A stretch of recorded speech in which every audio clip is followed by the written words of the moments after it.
In the last module, we had this running example of a country producing wheat and computers with labor, and we developed the idea behind the production possibilities frontier. And one of the assumptions we had running throughout that module was one of self-sufficiency, meaning that the country was producing everything for themselves. If they wanted wheat and computers, they had to produce it. In reality, self-sufficiency is rare. In the real world, we have pretty extreme interdependence on each other and from one country to another. And so as a motivating example,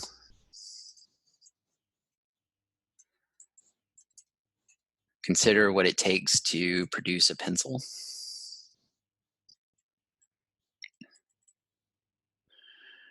So think about what you need to produce a pencil. You need wood for the body. You need latex or some kind of rubber for the eraser. You need some type of metal, we'll say steel, for the collar that holds the eraser to the wood. You need graphite for the writing medium. And if you want your pencil to look nice, you need some paint, some yellow paint maybe.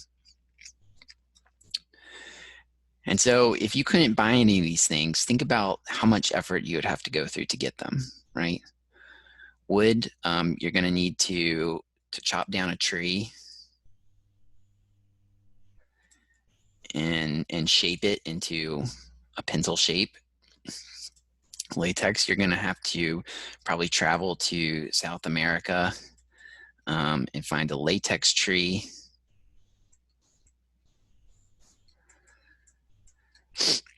For the steel, you're going to have to mine some iron ore and refine it into steel. And graphite, you're probably going to have to mine from somewhere. And I don't really know where you get paint, but I know it's difficult to get from nature. You're probably going to have to crush up some flowers or something.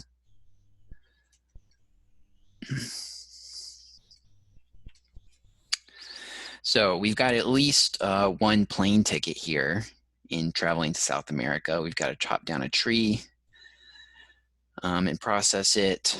We're going to have to do some iron ore mining. So conservatively, this is probably maybe $10,000 to do all this for a good quality pencil. Now, in reality, we know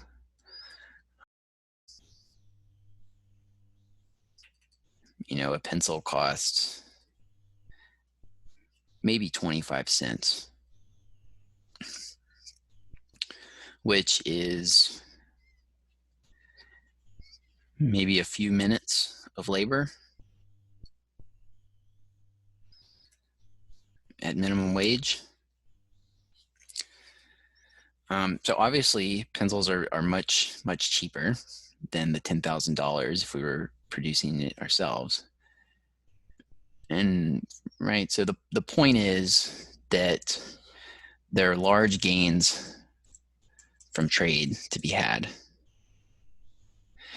It's much more efficient to let the lumberjacks chop down the tree and the mining companies mine the iron ore, and paint makers make paint, and you buy all those things. So in general, self-sufficiency is inefficient.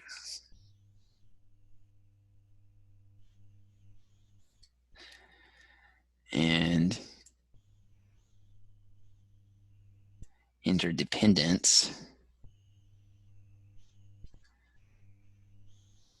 or trade relationships